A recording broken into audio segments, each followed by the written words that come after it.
Le Service fédéral de sécurité de Russie, le FSB, a déclaré avoir déjoué une tentative des services de renseignement ukrainiens de détruire le seul porte-avions du pays, l'amiral Kuznetsov, dans le nord de la Russie. En mars, un agent de renseignement ukrainien se faisant passer pour Oleg a contacté un citoyen russe travaillant sur le navire de la marine russe via les plateformes WhatsApp et Telegram.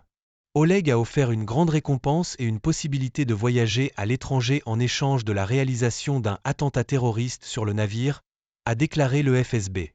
Il a ajouté que l'opération était supervisée personnellement par le chef de l'agence de renseignement militaire ukrainienne, Kirilo Boudanov. L'amiral Kuznetsov, mis en service en 1985, est hors service et en réparation depuis 2018 après qu'une grue est tombée dessus dans un port près de Mourmansk.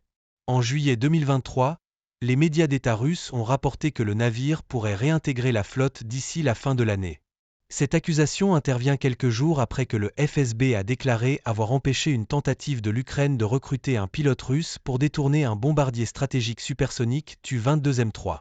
Le FSB a déclaré lundi que les services spéciaux ukrainiens avaient promis au pilote russe la citoyenneté italienne et de l'argent dans le cadre d'un accord pour qu'il amène l'avion en Ukraine.